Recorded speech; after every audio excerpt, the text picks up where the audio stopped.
말씀을 합독하여 읽을 때 주님의 음성 들으시기 바랍니다. 함께 읽겠습니다. 하나님의 말씀입니다. 시작.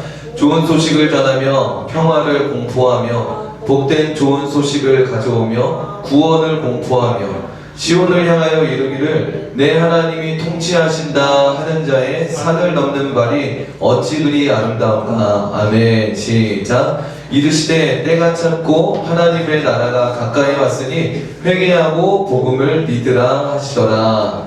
아멘. 저희는 지금 이제 교회가 되어가기 위해서 함께 신앙 고백 위에 서는 작업을 하고 있습니다.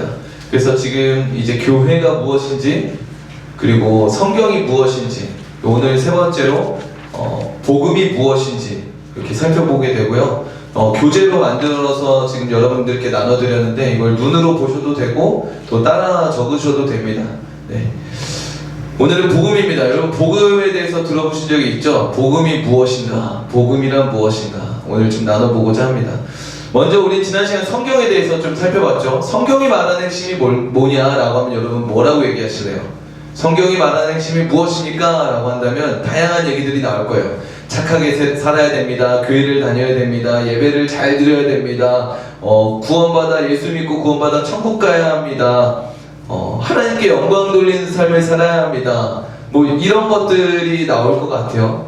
그런데 성경이 말하는 핵심 메시지는 뭐냐면 하나님이 다스리신다라는 거예요. 그래서 창조를 보면요, 뭐가 시작된 거냐면 하나님의 다스림이 시작된 거예요. 하나님의 통치가 시작된 거예요. 그리고 타락은 뭘까요? 죄. 타락은 그 하나님의 통치를 거부한 사건이 타락이고 죄인 거예요. 그럼 구원은요? 다시 그 하나님의 다스림이 회복되는 것. 그게 바로 구원입니다. 그래서 복음은 뭐냐? 시작되었으나 잃어버렸고 회복시키겠다는 바로 하나님의 다스림. 이게 바로 성경에 말하는 복음입니다. 복음이라는 말 자체를 놓고 보면요, 무슨 뜻이에요? 복된 음성입니다. 복음. 그래서 좀 더 풀면 복된 소식이죠. 영어로 하면 가스펠이라고도 하지만 또 뭐라고 하죠? 굿뉴스라고 하죠. 좋은 소식이라고 합니다. 우리들에게 기쁜 소식이란 뭘까요? 뭐가 복일까요? 우리 혜리가 이제 31일 날 시험이 합격 통지가 된다고 하는데 시험 합격 소식이 복된 소식일 수 있죠. 또 우리 연아는 이번에 아쉽게 그 운전면허에서 떨어지긴 했지만 운전면허 합격증을 받는 게 또 좋은 소식일 수 있죠. 또 취직, 승진, 그리고 전역, 또 임신, 어떤 복권 당첨, 청약, 뭐 다양한 소식들이 우리에게 기쁜 소식으로 기다리고 있는 것들이 있을 거예요. 그런데 이러한 우리가 생각하는 일반적인 복에 대해 복된 소식들에 대한 공통점을 찾아보면 뭐냐면 제가 여기 적어놨는데 나의 결핍과 필요가 채워지는 것, 그것을 복이라고 여겨요.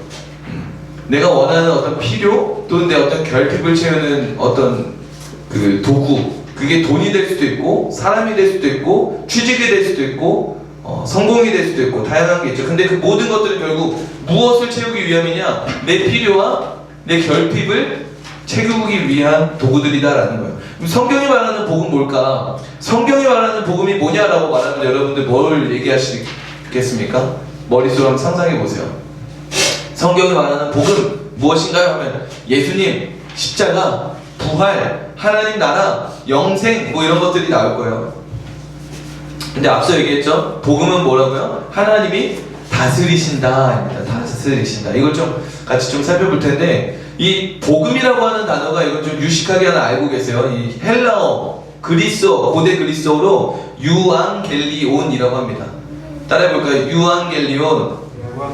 이게 복음이라는 단어입니다. 이 단어는요 성경에만 기록된 단어가 아니고요 성경에서 만든 단어도 아니에요. 원래 헬라인들에게 있었던 그리스 단어입니다. 뭐 언제 쓰였냐? 로마 시대 때 이 단어가 쓰였는데 여기 빈칸 있죠? 왕의 탄생과 승리를 알리는 소식이에요. 로마가 이제 헬라가 망하고 로마가 세워지기 전에 4개의 가문이 그 100년 동안의 내전을 일으킵니다. 그 100년 동안의 내전 동안 백성들이 얼마나 고단하고 힘들었겠어요. 죽고 전쟁 속에 불안함 속에. 근데 이 아우구스티누스라는 이 왕이 태어났고 그 왕을 통해서 뭐가 이루어지냐? 100년간의 내전이 종결됩니다. 그리고 팍스 로마나, 로마의 평화가 시작돼요. 그래서 이제 로마의 어떤 기념비를 보면은 아우구스티누스 왕의 탄생과 승리를 알리는 기쁜 소식이라는 비문이 있어요. 그때 기쁜 소식이 뭐냐? 유앙겔리온이라는 단어가 쓰여졌어요. 그러니까 이 기쁜 소식은 아우구스티누스 왕이 이제 로마의 평화를 가져왔다. 그가 이 땅의 평화를 가져온 왕 중의 왕이다 라고 이제 선언하는 기쁜 소식인 거예요. 근데 이제 신약에 와서는 그 유앙겔리온을 누구한테 쓰는 거예요? 예수 그리스도께 쓰는 거예요. 예수 그리스도가 만왕의 왕으로서 이 땅에 세상이 줄 수 없는 평화와 안정과 화목을 이루실 진짜 화평의 왕이시다, 평강의 왕이시다를 알리는 소식으로 이 유앙겔리온이라는 단어를 쓴 거죠. 그러면 이 복음이라는 단어는 우리가 흔히 신약에서 많이 찾잖아요. 그러면 신약 말고 구약에도 있을까요? 복음이? 구약에도 복음이 있습니다. 오늘 읽었던 이사야서 52장 7절 우리 다시 한번 읽어볼까요? 52장 7절 시작. 좋은 소식을 전하며 평화를 공포하며 복된 좋은 소식을 가져오며 구원을 공포하며 시온을 향하여 이르기를 내 하나님이 통치하신다 하는 자의 산을 넘는 발이 어찌 그리 아름다운가. 아멘. 자, 뭘 전한대요? 좋은 소식을 전한대요. 평화를 공포한다, 선포한다, 공적으로 알린다. 그리고 복된 좋은 소식을 가져오며 구원을 공포하며 시온을 향해서 이제 외치는 거예요. 그 좋은 소식이 뭔데? 평화를 공포하는 건 무슨 소식인데? 복된 그 좋은 소식이 뭔데? 이르기를 뭐래요? 내 하나님이 통치하신다. 그것을 알리는 자의 산을 넘는 발이 어찌 그리 아름다운가. 이게 구약에서 나오고 있는 복음입니다. 이 복음은 그러면 뭐예요? 복음은 뭘 말하는 거예요? 구약의 복음 복된 좋은 소식 무엇입니까? 내 하나님이 통치하신다. 이 복음을 이루러 오신 분이 누군 거예요? 알리러 오신 분이 누군 거예요? 그분이 예수님인 거예요. 그래서 밑에 보면은 예수님의 탄생과 승리가 진짜 복음인 이유는 하나님의 다스림을 이 땅 가운데 나타내며 회복하시는 일이기 때문에 그런 거예요. 예수님이 이 땅에 하나님의 다스림을 시작하셨고 회복하셨고 이루셨습니다. 그게 십자가와 부활을 통해 나타난 거예요. 오늘 이거를 다 풀기는 좀 어렵고요. 일단 그렇게 넘어가 보도록 할게요. 근데 이 하나님이 다스린다, 예수님이 그것을 이루셨다 라는 이 기쁜 소식이 사람들에게 기쁘게 들려지는 것 같나요? 그렇지 않다라는 거예요. 기쁜 소식 같지가 않은 거예요. 왜 그럴까? 이걸 좀 제가 정리해봤습니다. 복음을 기뻐하지 않는 이유 세 가지인데, 첫 번째 적어볼게요. 방어 기제입니다. 방어 기제. 하나님이 다스리신다, 하나님이 다스릴 거야 라고 말하면은 믿지 않는 사람들 마음에 어떤 마음들이 들까요? 이 말은 뭘 내포하고 있냐면, 너가 다스리는 삶은 소망이 없어. 너가 하나님의 다스림을 거부한 너는 죄인이야. 너는 다시 하나님의 다스림으로 돌아와야 돼. 그러니까 교회를 안 다니는 사람들이 듣기 싫어하는 말 중에 하나 뭐예요? 자꾸 왜 죄인이라고 해? 불편한 거예요. 나의 어떤 노력, 그리고 열심, 가능성, 이 모든 걸 다 없애버리는 것 같은 거예요.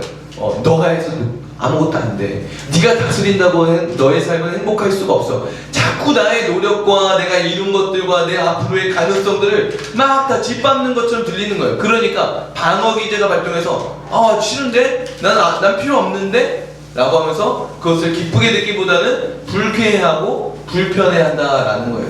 두 번째는 구속과 간섭으로 여기는 거예요. 하나님이 다스리신다 라고 하는 것이 불편한 거죠. 자유를 빼앗긴다라고 생각합니다. 근데 자유가 뭐길래? 일반적으로 생각하는 자유는 뭐예요? 내 마음대로 다 할 수 있는 것이 자유다라고 생각을 하죠. 그렇기 때문에 하나님이 다스리신데 그건 뭐예요? 내 자유가 끝나는, 내 자유가 뺏기는 불편한 구속과 간섭으로 느껴지는 거예요. 그러니까 하나님이 다스리신데 라는 게 들리지가 않는 거죠. 세 번째는, 이게 제일 중요한데 적어볼게요. 통제권 상실에 대한 두려움 때문에. 통제권이라고 하는 건 내 통제할 수 있는 권한을 말하는 거예요. 다스리는 권한. 우리가 생각해보면 언제 힘들어요? 나는 언제 좀 괴롭고 힘들고 두려워요? 보면은 내가 통제할 수 없는 상황 속에 그래요. 이게 어떻게 풀려질지 모르는, 군대도 마찬가지죠. 들어가서 이제 무서운 일은 뭐예요? 내가 이곳에서 어떤 일들을 겪을지 모르는 거예요. 내가 아무것도 계산할 수 없는 상황 속에서 우리 두려움을 느낍니다.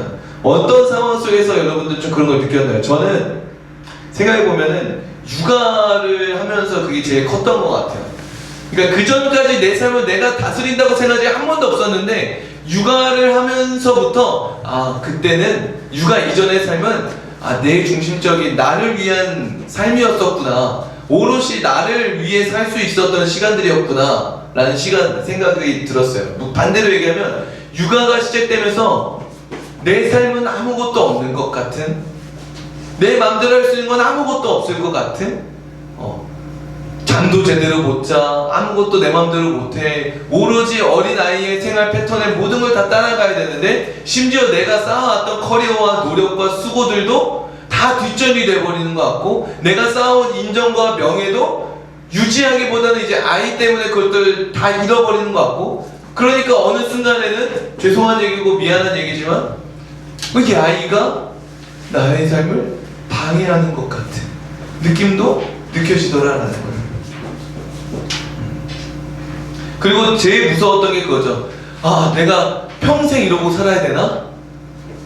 난 이제 평생 이렇게 살아야 되나? 라는 어떤 두려움, 내 앞으로의 미래가 어떻게 펼쳐질지 모른다라는, 통제할 수 없다라는 그 두려움이 우리에게 힘듦으로 다가옵니다. 그때 나타나는 반응이 뭘까요? 내가 통제권을 잃은 것 같아요. 내 뜻대로 안 되는 것 같아요. 그때 우리의 반응이 뭘까요? 아이러니하게도 더 강하게 통제권을 붙잡습니다. 그게 뭐예요? 원망해버리는 거예요. 또 외면해버리는 거예요. 그리고 분노해버리는 거죠. 더 강한 통제권으로 제 상황을 가져가면 아내와 아이를 외면해버리는 거예요. 원망하는 거죠. 너네들 때문이야. 분노하는 거예요. 너네들만 없었으면, 너네들 왜 이것밖에 안 돼가지고, 이렇게 분노가 나와버리는 거죠. 통제권을 잃었다 싶은 그때 우리는 뭘 하냐? 통제권을 더 강하게 붙잡아버려요. 그러니까 하나님 앞에서도 마찬가지예요. 내가 통제권을 갖고 있으면 하나님이 다스리신다라는 것이 내게 어떻게 다가와요? 불편해요. 그러면 우리는 그 상황 속에 어떻게 하냐? 하나님의 통치를 외면해버립니다. 하나님을 원망하게 돼요. 하나님께 분노를 표하게 돼요. 그러나 우리가 하나님을 통제할 수 있을까요? 우리는 하나님을 통제할 수가 없어요. 그러면 우리는 어떻게 해야 되냐? 하나님의 통치하심 앞에 내 통제권을 내려놓으면 돼요. 내려놓으면 돼요. 근데 왜 못 내려놔요? 불안한 거예요. 두려운 거예요. 왜? 하나님을 모르니까. 하나님께 맡긴다라고 하면은, 예수님 모태신앙 아닌 사람들은, 저 같은 경우 모태신앙이 아니었는데 하나님께 맡기래요. 근데 그것만큼 두려운 게 없는 거예요. 불안한 게 없는 거예요. 왜? 그가 어떤 분인 줄 알고, 아니 없으면 어떡할까? 그가 만약 외면하면 내 삶은 망가지는 거 아니야? 이런 불안함 속에 하나님께 못 맡기겠는 거예요. 그러나 우리에게 복음이 필요한 이유가 있습니다. 왜 복음이 필요한가? 첫 번째는 사실상 통제권은 우리에게 없기 때문에 그래요. 우린 착각하고 살아가죠. 성경에 하나님을 떠나 스스로 통제권을 갖겠다고 시작한 사건이 있어요. 그게 뭘까요? 선악과입니다. 선악과를 먹지 말라 했었죠. 왜 그랬냐면, 선악의 기준은 너의 게 아니라는 거예요. 너 게 아니라는 거예요. 너는 너 스스로의 통제권을 갖고 있지 않다라는 거예요. 그건 누구한테 있다는 거예요? 하나님께 있다라는 거예요. 근데 뱀이 뭐라고 유혹해요? 너한테 있어. 야, 이거 먹으면 네 삶은 네가 다스릴 수 있어. 네가 하나님과 같이 될 수 있어. 너는 통제권을 갖기에 합당한 존재야. 너는 하나님과 같이 될 수 있는 존재야. 라는 유혹을 한 거예요. 그리고 아담과 하와가 그것을 먹죠. 그래? 하고 내가 통제권을 갖기 시작한 거예요. 그리고 이제 아이러니한 모습이 나타납니다. 통제권을 가졌잖아요. 그러면 아담과 하와가 어떻게 했을까요? 이 세상 만물을 이제 정말 마음대로 다스렸을까요? 다스리지 않았어요. 잘 보세요. 창세기에 보면은 하늘의 달과 별과 하늘에 나는 새와 땅에 기는 동물과 바다의 물고기들을 창조하셨잖아요. 그리고 인간을 창조하시고 생육하고 번성하고 정복하고 다스리라고 했어요. 그러니까 앞에 나왔던 해와 달과 산과 바다와 모든 동물과 물고기와 하늘에 나는 새와 이 모든 것들은 다 뭐야? 우리가 다스려야 될 존재로서 주신 것들이었어요. 근데 통제권을 갖겠다고 선악과를 먹은 이후 아담과 하와의 삶을, 인류의 삶을 보면 뭐해요? 통제권을 갖고 이걸 다스리기보다 이걸 섬기기 시작해요. 저 높은 하늘의 별과 달과 해와 커다란 산과 저 광활한 바다와 그리고 어떤 동물들, 나무들을 숭배하기 시작해요. 아이러니하죠.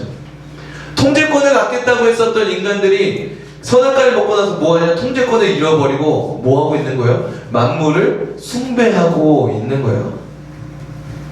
오늘날 우리도 마찬가지죠.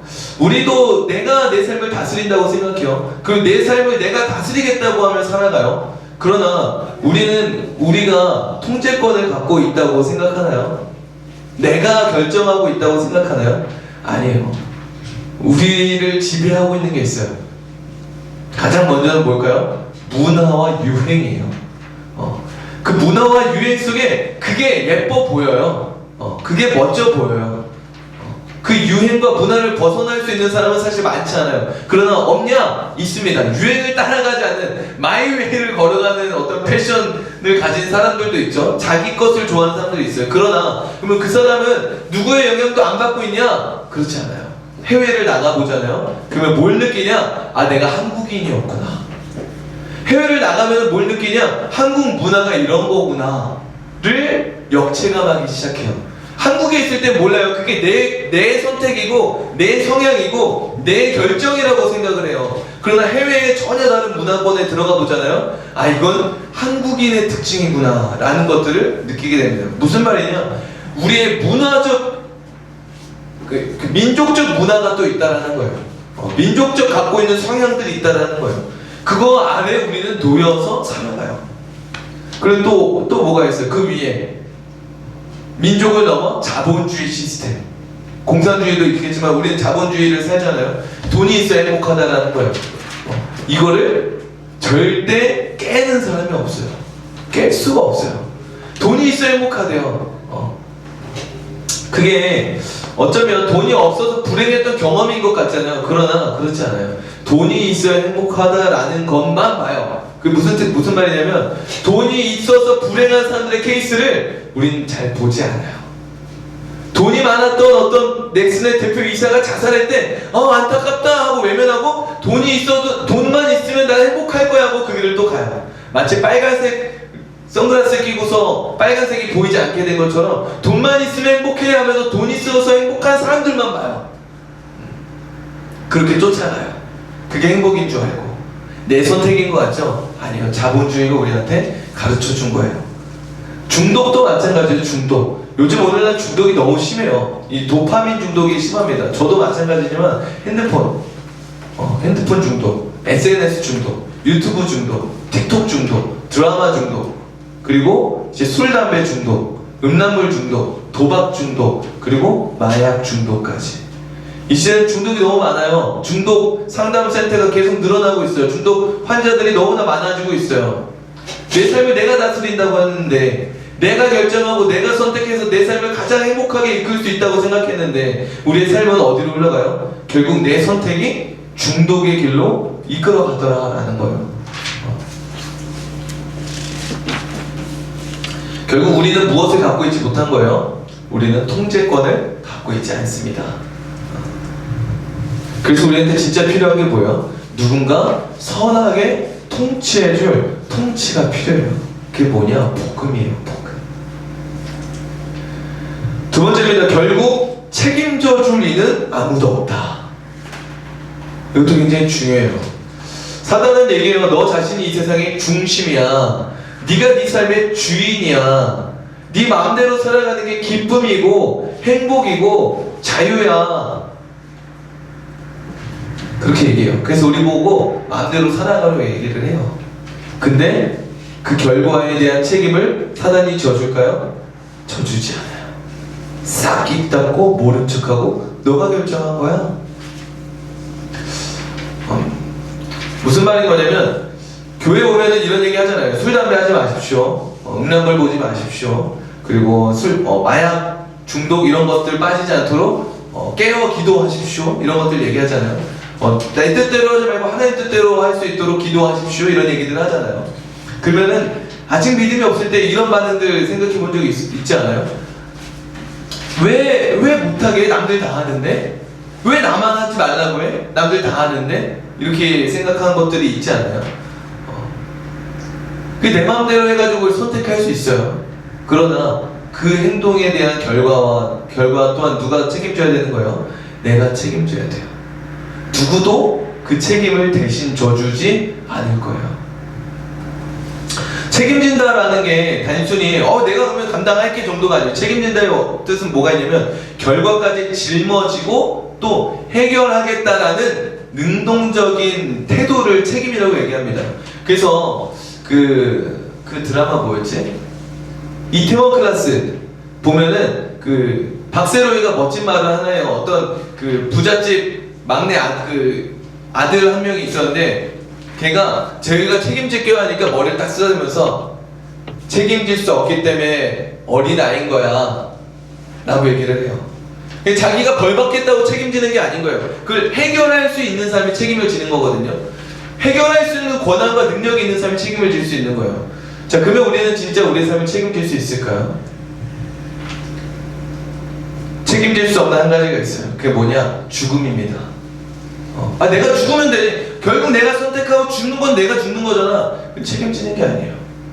우리는 죽음을 책임질 수가 없습니다. 그래서 우리의 삶에 누군가 책임져 줄 사람이 필요해요. 우리는 제대로 된 선택과 올바른 길을 가지 못해요. 왜 저를 무시하나요? 아니요. 우리가 그래요. 솔직하게 우리 삶을 돌아보면은 부인할 수 있는 사람은 없어요. 우리 선택은 늘 틀려요. 늘 후회하기를 항상 반복해요. 고심하고 계획해도 그걸 우리는 다 알 수가 없어요. 책임은 져야 하는데 어떻게 해야 될까? 책임져 줄 사람이 필요합니다. 세 번째입니다. 그렇기 때문에 복음이 필요한 거예요. 우리의 죄를 책임져 주신 예수 그리스도가 필요한 겁니다. 세 번째는 고통과 허무와 불안과 두려움. 고통과 허무와 불안과 두려움. 이걸 우리는 해결할 수가 없어요. 왜 이걸 해결하지 못할까? 어떻게 하면 이걸 해결할 수 있을까? 우리는 어떤 상황을 해결하려고 해요. 어떤 문제를 해결하려고 해요. 이것만 바뀌면, 이것만 넘어가면, 내가 이렇게만 되면 이 모든 것들이 해결될 거야 라고 생각을 합니다. 그러나 잘 보세요. 이 고통과 불안함, 두려움과 허망함, 이것들은 지금 누구의 감정이에요? 내 감정이에요. 이걸 붙잡고 있는 건 누굴까요? 나예요. 상황이 주고 있는 게 아니에요. 그걸 붙잡고 있는 건 나예요. 이것을 해결하려면 뭘 해야 돼요? 이거를 놔야 돼요. 이걸 붙잡고 있다는 게 뭘까요? 내가 통제권을 갖고 있다는 거예요. 내가 붙잡고 있으니까 불안한 거예요. 한참 갈 수 없으니 불안한 거예요. 어떻게 될지 모르니 불안한 거예요. 두려운 거예요. 그리고 그 끝이 어떻게 될지 모르니 허망한 거예요. 공허한 거예요. 그걸 누가 잡고 있는 거라고요? 내가 붙잡고 있는 거예요. 그 감정은 누구 감정이에요? 내 감정이라고요. 해결하려면 어떻게 해야 된다고요? 이걸 내가 놔야 돼요. 근데 이걸 못 놔요. 왜? 불안하거든요. 내가 이 통제권을 놓는 순간 내 삶이 어떻게 흘러갈지를 모르겠는 거예요. 어떻게 될지 모르겠는 거예요. 꼭 생각은 부정적으로 갑니다. 망할 것 같은 거예요. 손해볼 것 같은 거예요. 죽을 것 같은 거예요. 그러니까 더 세게 붙잡아요. 그 더 불안함과 더 고통과 두려움 속에 들어가는 거예요. 벗어날 수 있는 방법은 딱 하나예요. 이걸 놓을 수 있을 만큼 우리를 안전하게 통치하고 다스리신다라는 그 복음을 믿을 때만 가능한 거예요. 할렐루야. 하나님이 다스리신다라는 이 복음이 우리에게 너무나 필요한 거예요. 네 번째는 뭐냐? 통제할 힘, 통제력이 없다라는 겁니다. 어느 책을 보니까 이런 질문이 있었어요. 우리가 선을 행하면 계단은 올라갑니다. 우리가 악을 행하면 계단이 내려오게 됩니다. 당신은 얼만큼 올라갔나요? 아니, 올라가 있나요? 이런 질문이었어요. 여러분들 어떠신가요? 내 삶이 선을 행하며 잘 올라가고 계신가요? 내 삶을 본다고, 하나님 앞을 본다고 하면 나는 몇 칸이나 올라가 있나요? 아니, 제로 게이지에서 올라가는 있으신가요?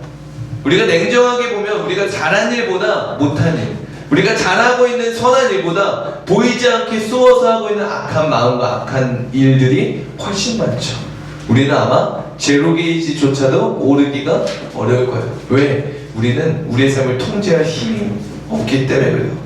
우리는 인정해야 돼요. 나이 들수록 우리 이거 좀 인정하게 되는 것 같아요. 그리고 나이 든 사람이 그래서 좀 예수님을 뒤늦게나 복음을 믿는 사람들이 있어요. 왜? 내 뜻대로 안 된다는 걸 알게 되거든요. 젊을 땐 다 되는 것 같아요. 근데 나이가 들수록 안 돼요. 의지가 약해지는 것도 있지만 몸이 아프고 몸이 망가지면 마음도 상하고 스트레스도 받고 예민해지기 때문에 또 그게 마음처럼 안 돼요. 안 된다고 하더라고요. 우리는 인정해야 돼요. 우리는 통제력이 없습니다. 복음이 기쁜 소식인 이유는 뭐냐? 너가 해라가 아니라 내가 맡겠다라는 메시지이기 때문에 그래요. 네가 해야 돼 하면서 방법을 알려주는 게 복음이 아니에요. 하나님이 다스릴 거야 라고 말씀해 주시는 거예요. 할렐루야. 하나님이 우리의 모든 것들을 맡겠다라고 외치신 거예요. 그리고 내가 다스릴게, 그 모든 거 내가 짊어질게 라고 외쳤던 그 선언이 복음인 거예요. 근데 그걸 맡아주신 하나님이 어떤 분이냐? 두 가지만 오늘 나눌 건데요. 하나는 사랑의 하나님입니다. 로마서 5장 8절 우리 같이 한번 읽어볼까요? 로마서 5장 8절 시작. 그런데 그리스도께서는 우리가 아직 죄인이었을 때 우리를 위해 죽으셨습니다. 이것으로써 하나님께서는 우리를 향한 그분의 사랑을 나타내셨습니다. 우리가 어떤 상태일 때 죽으셨대요? 아직 죄인이었을 때. 무슨 말이에요? 사랑받을 자격이 없었을 때 우리를 사랑하셨다라는 거예요. 확증하셨다는 거예요. 뭘 통해서? 예수님이 십자가에 죽으심으로. 그래서 하나님은 우리가 사랑받을 만해서 사랑한 게 아니라는 거예요. 우리를 사랑해서 사랑하셨어요. 이처럼 하나님은 우리를 죽기까지 사랑하시는 사랑의 하나님입니다. 하나님의 통치가 불쾌한 이유는 이 사랑의 하나님을 모르기 때문에 그래요. 하나님이 나를 죽기까지 사랑하신대요. 그걸 우리가 진짜 믿는다면 우리는 그 하나님 우리를 다스리신다고 할 때 우리 마음이 어때야 돼요? 자유케 되는 거예요. 넉넉해지게 되는 거예요. 두 번째는 부활입니다. 부활의 하나님입니다. 로마서 4장 25절 우리 한번 읽어볼까요? 시작. 예수님은 우리의 죄 때문에 죽임을 당하셨고 우리를 의롭게 하시려고 다시 살아나셨습니다. 아멘. 예수님 누구의 죄 때문에 죽임을 당하셨대요? 우리의 죄요. 우리의 죄. 자기의 죄가 아니에요. 우리의 죄 때문에 우리를 대신해서 라는 말이죠. 책임지셨다라는 거예요. 말로만이 아니라 직접 그 죄값을 본인이 받으셨다는 거예요. 근데 그 죄를 사하실 뿐만 아니라 또 뭐 하기 위해 부활하셨대요? 우리를 의롭게 하시려고, 옳게 여김 받게 하려고. 이거 무슨 말이냐면 우리도 죄를 사함받을 뿐만 아니라 예수 그리스도와 함께 부활하게 하기 위해 살아나셨다라는 거예요. 그러니까 예수님을 믿으면 우리는 뭐 한다는 거예요? 용서받을 뿐만 아니라 그와 함께 부활하게 된다라는 거예요. 그러니까 우리의 모든 죄에 대한 책임을 짊어지시고 해결하셨다라는 것을 의미하죠. 이처럼 성경은 예수님이 우리의 죄값을 책임질 수 있는 전능한 하나님, 부활의 하나님이라고 말하고 있습니다. 성경은 이러한 하나님이 이러한 분이시기 때문에 하나님의 다스림을 뭐라고 얘기하냐? 통치라고 얘기하는 거예요. 통치. 아니 복음 통치 아니고 복음. 이 복음을 우리가 이제 결론인데 믿어야 되잖아요. 이 복음을 믿으려면 어떻게 해야 되냐? 오늘 읽었던 말씀인데요. 마가복음 1장 15절 다시 한번 읽어볼까요? 마가복음 1장 15절 시작. 이로써 해가 되었다. 하나님이 나를 가까이 왔다. 회개하고 복음을 믿어라. 자, 복음을 믿기 전에 필요한 게 있어요. 그게 뭐예요? 회개하라입니다. 회개하라. 복음을 믿어요. 하나님 다스리신대요. 근데 그게 안 와닿아요. 느껴지지 않아요. 이렇게 말하는 사람도 있잖아요. 뭐가 필요한 거냐? 회개가 필요합니다. 회개는 여기 적혀있지만 단순히 잘못을 뉘우치고 눈물 흘리는 게 아니라 내가 주인된 삶에서 하나님의 주인된 삶으로 돌이키는 것, 이게 회개예요. 그래서 김남국 목사님은 눈물 한 방울 없이 할 수 있는 게 회개다 라고 얘기했는데, 사실 이것이 전환될 때 눈물이 안 흐를 수는 없긴 하거든요. 근데 중요한 건 눈물이 흐르는 게 아니라 주인이 바뀐다라는 거예요. 뭐냐? 권리를 포기하는 거예요. 통제권을 포기하는 거예요. 우리가 복음이 와닿게 느껴지지 않는 이유, 하나님의 통치가 내게 느껴지지 않는 이유는 뭐냐면 여전히 내가 뭘 잡고 있어서 그래요? 통제권을 잡고 있어서 그래요.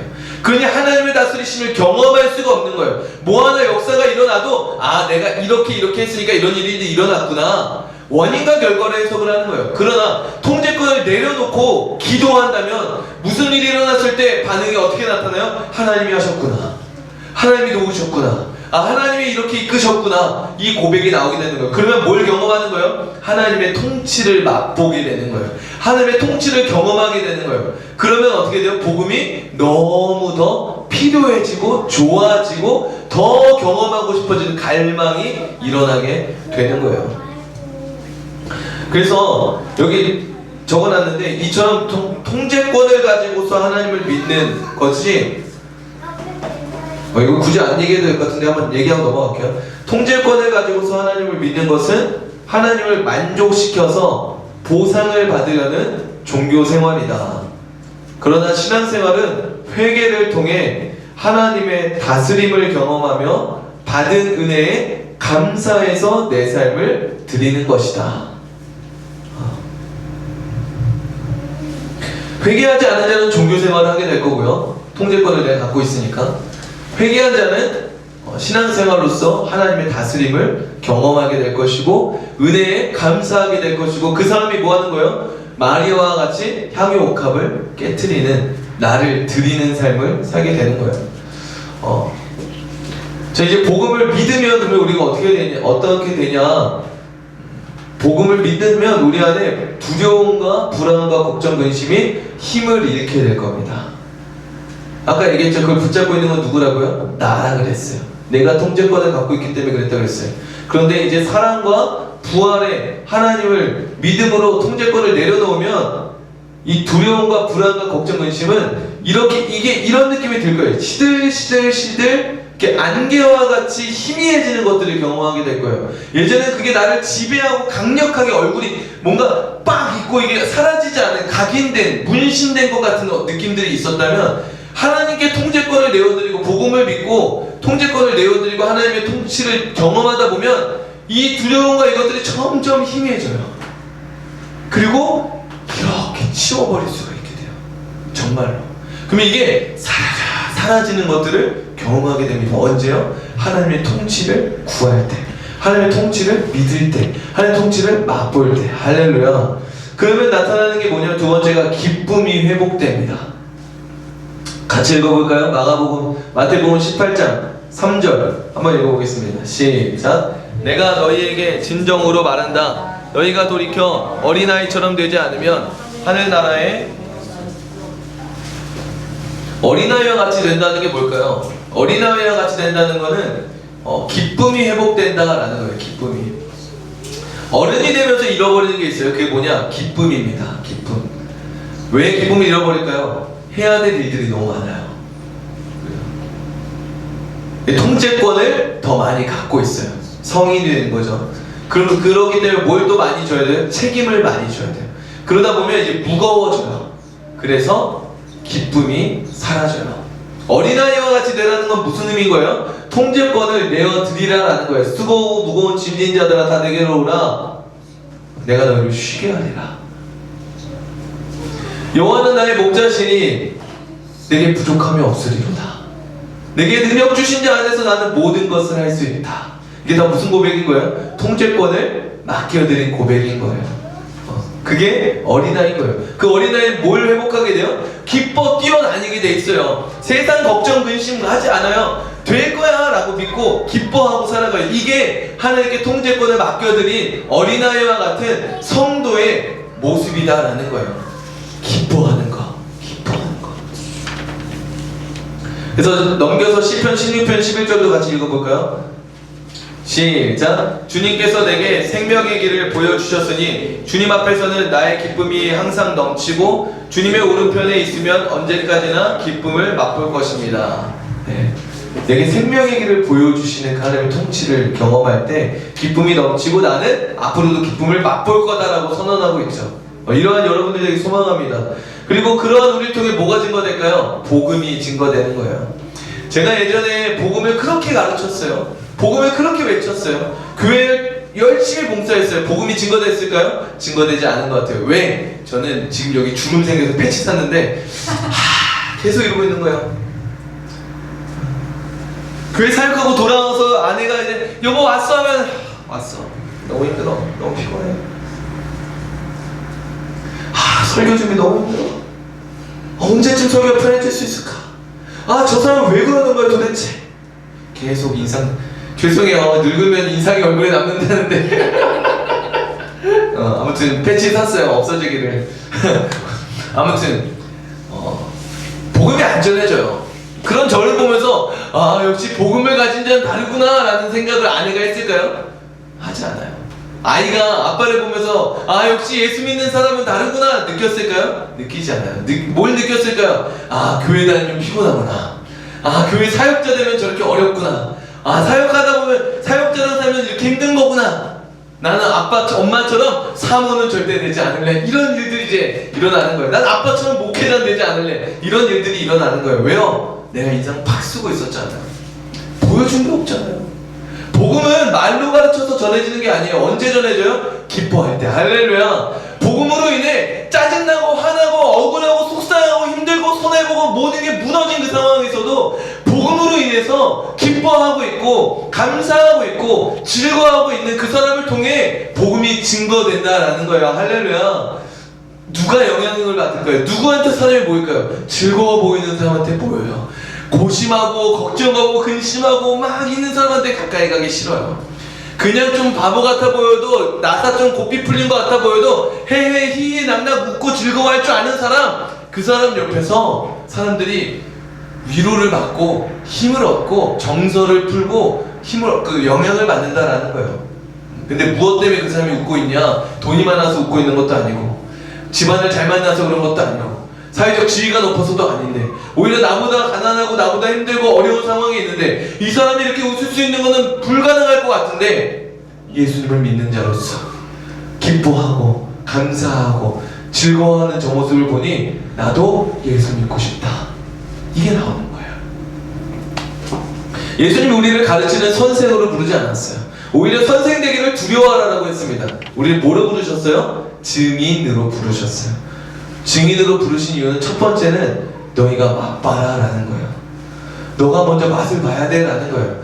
너를 그냥 누구 구원하기 위한 막대기로 쓸 게 아니야 라는 거예요. 나는 너가 맛보길 원해. 난 너가 기쁘길 원해. 할렐루야. 너가 그 기쁨을 누리길 원해. 그 너를 통해 흘러가게 할 건 내가 할 거야. 너는 복음을 누려. 복음을 맛봐. 기뻐해.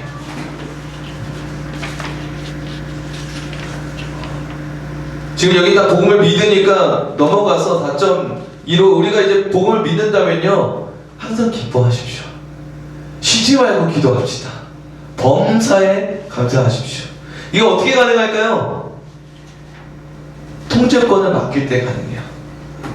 하나님을 신뢰할 때 가능해요. 우리 반주해 주시겠어요? 복음을 믿을 때 가능합니다. 우리 같이 한번 읽어보겠습니다. 데살로니가전서 5장 16절부터 18절까지 시작. 항상 즐거워하십시오. 쉬지 말고 기도하십시오. 모든 일에 감사하십시오. 이것이 그리스도 예수 안에서 여러분을 향한 하나님의 뜻입니다. 아멘. 여러분 아멘이십니까? 아멘. 여러분 어떤 사역보다 이게 중요해요. 어떤 봉사보다 이게 중요해요. 어떠한 경건보다 이게 중요해요. 이것을 놓치면요 우리는 아무것도 아니에요. 로마서의 바울도 얘기하고요 베드로전서의 베드로도 얘기합니다. 하나님이 기뻐 받으실 만한 거룩한 산제사 뭐예요? 이거예요. 드럼치고 악기하고 뭐하고 아니요. 항상 기뻐하고 감사하고 기도하는 거예요. 그러려면 맡겨야 돼요. 통제권을 맡겨야 돼요.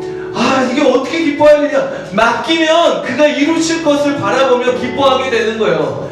기도해야 돼요. 근데 못 기도해요. 왜요? 내가 해야 될 게 너무 많아요. 그러니까 기도를 안 해요. 걱정 근심만 해요. 기도하는 기도하면서 맡겨야 돼요. 그래야지 기도 시간이 확보돼요. 맡겨야 돼요. 그래야지 기도 시간에 원망, 불평, 근심하고 있는 게 아니라 기대하고 소망하고 외칠 수 있게 되는 거예요. 맡겨야 돼요. 그래야지 감사가 보여요. 맡기지 않으면 감사가 아니라 내가 한 거고 내가 해서 이루었는데도 그 앞으로 이루어질 일들에 대한 걱정 때문에 감사하지 못해요. 이런 얘기 들은 적 있지 않아요? 이런 얘기 해본 적 있지 않아요? 뭐 이렇게 해서 잘 됐어. 오, 잘 됐다. 아, 그 잘 된 거. 근데 그렇게 다 잘 된 것만은 아니야. 그런 적 있지 않나요? 온전히 감사하지 못해요. 왜? 미래에 대한 불안은 여전히 있으니까 맡겨야 돼요. 맡길 때 감사할 수 있고 기도할 수 있고 기뻐할 수 있어요. 오늘 이 시간 좀 같이 성찬하며 또 기도하며 찬양하며 예배할 때 하나님께 맡깁시다. 그리고 외치는 거예요. 기뻐하겠습니다. 하나님 나를 다스려 주시옵소서. 하나님 내가 나를 다스리지 않겠습니다. 여러분 생각해보세요. 우리가 나를 다스리면 얼마나 잘 다스릴 수 있겠어요. 내 선택이 얼마나 올바른 선택입니까? 내 지혜가 얼마나 깊고 높아서 내 지혜를 의지할 수 있을까요? 우리 날마다 입을 킥하지 않아요? 주워 담을 수 없는 일들로 인해서 후회하지 않아요? 그게 반복되지 않아요? 끊을 수 없는 것들을 끊지 못해서 반복되고 있지 않아요? 나를 믿을 수가 없어요. 그럼 하나님을 믿어야 되잖아요. 뱀의 유혹을 끊어야 돼요. 선악과를 끊어야 돼요. 내 생각을 끊어야 돼요. 하나님께 맡겨야 됩니다. 이 시간 성찬하실 때 그런 마음으로 성찬에 참여했으면 좋겠어요. 하나님 내 안에 들어오십니다. 하나님 내 삶의 주인이십니다. 이제 내가 사는 것은 내가 사는 것이 아니라 나를 사랑하사 나를 위하여 십자가에서 못 박혀 죽으신 예수께서 사는 것입니다. 그래서 함께 고백하며 성찬에 참여했으면 좋겠습니다.